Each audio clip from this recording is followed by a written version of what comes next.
There is not a person in this room that is not constantly up under attack.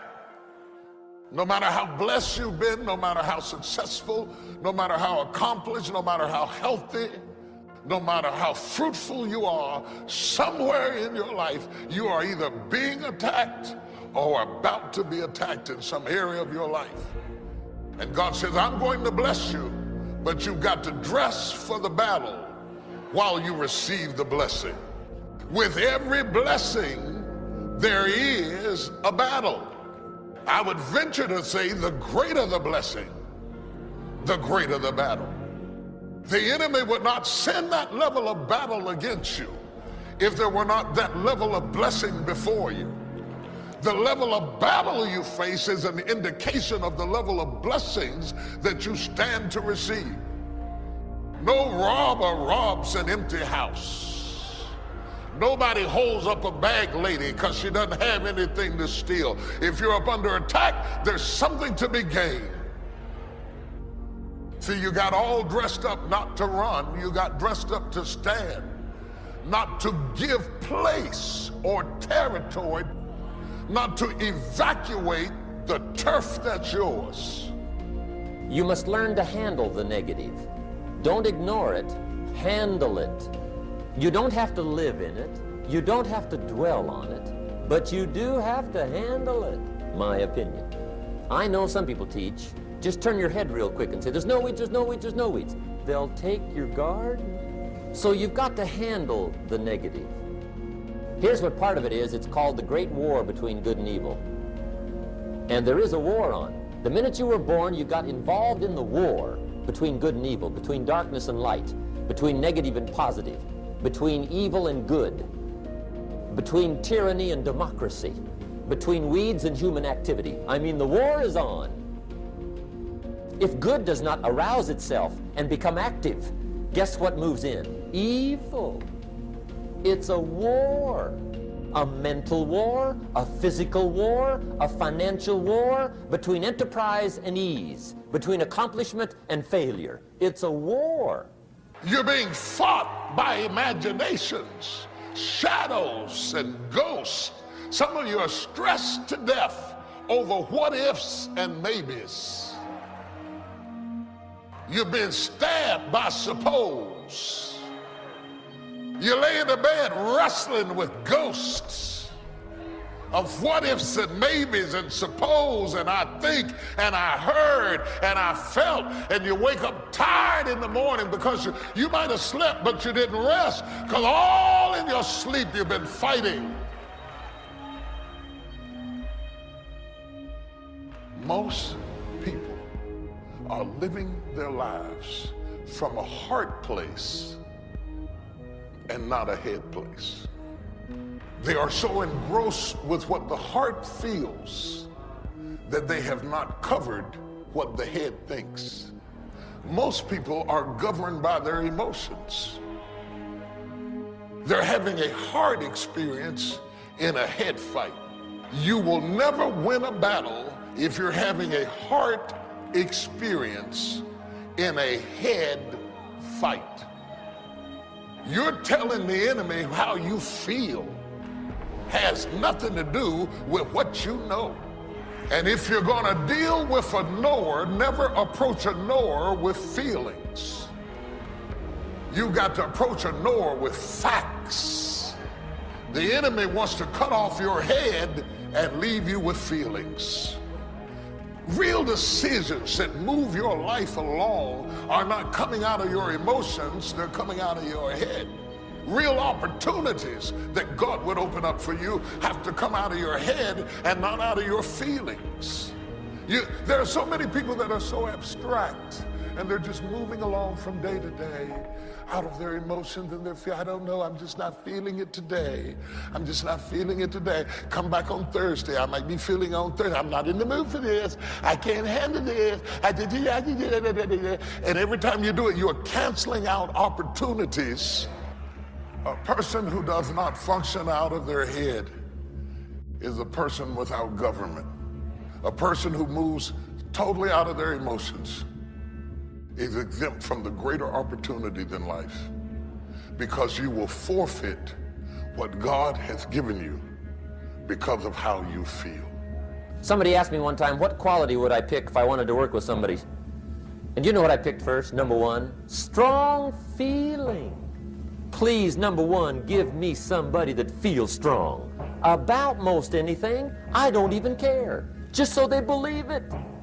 Even if they disagree with me. Wonderful. Just so they disagree vigorously. I'm not saying it's easy to win those kind of people to your point of view, but I'd rather do that than to try to resurrect people from the dead. Pump them up every month, pump them up, pump them up. I pass. God did not promise you that your feelings would line up with the facts. How many of us are living a headless life because we have not separated how we feel from what we know? You can't work with people like that. You really can't work with people like that, because if I criticize your work, it doesn't mean I criticize you. And to have to babysit your feelings, when I don't have time to babysit your feelings, I need you to correct the problem and go back to work. It's not personal if you do it right. I know that's culture shock to a lot of you, because everything you've ever gotten, you've gotten out of your feelings. But let me tell you, the devil is not fighting you over your feelings. He is fighting you over your head.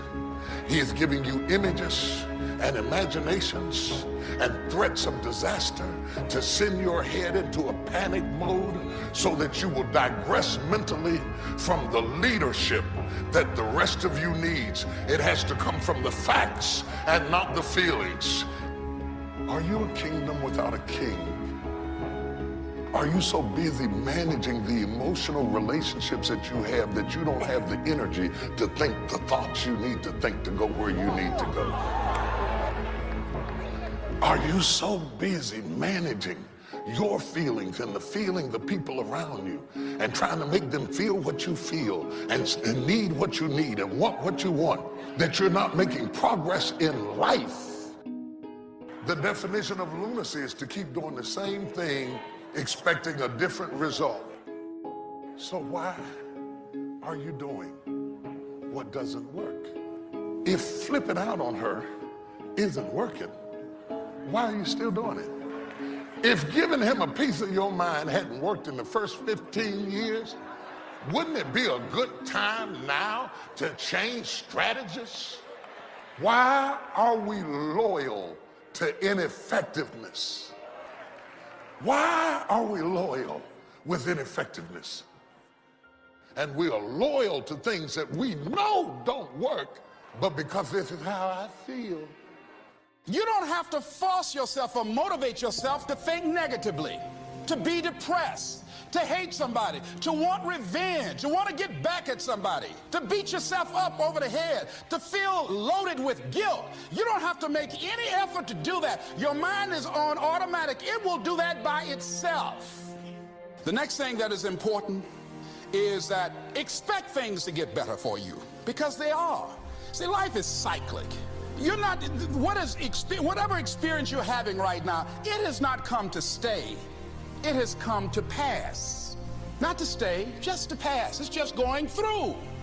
The biggest challenge is to know what's happening. This is a part of this thing we call life. This too shall pass. And maintaining perspective, putting it in perspective. See, a lot of us, because of our limited vision of ourselves, a lot of us who begin to focus on problems and enable them to overwhelm us, we begin to think that we have no options. We begin to believe that there's no way out. Repeat after me, there's always a way. I'm unstoppable. This will not get me down. And if I get knocked down, I'm going to be like Leo Pascal. You said you're going to have some low moments in life, but when you do, you will have high lows. Because you're going to have sometimes low moments when you won't want to get out of bed. You just want to stay there.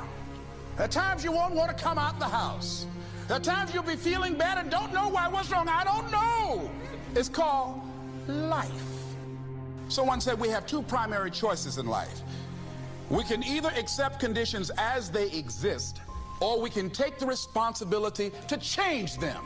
See, a lot of people want to exempt themselves from taking responsibility. All they want to do is talk about the problem. Every time you see them, they'll tell you their story over and over and over and over again. No, no. You want to take responsibility for your life. I got me here, I can get me out of this. And I'm getting out. I'm not going to be a volunteer victim. George Bernard Shaw said there are two kinds of people in life. You know, he said those that make things happen, those that watch things happen, and those that don't know what happened. And he said the people that get along in this life look around for the circumstances that they want, and if they can't find them, they make them. They create them. Whatever you do, don't lose your head.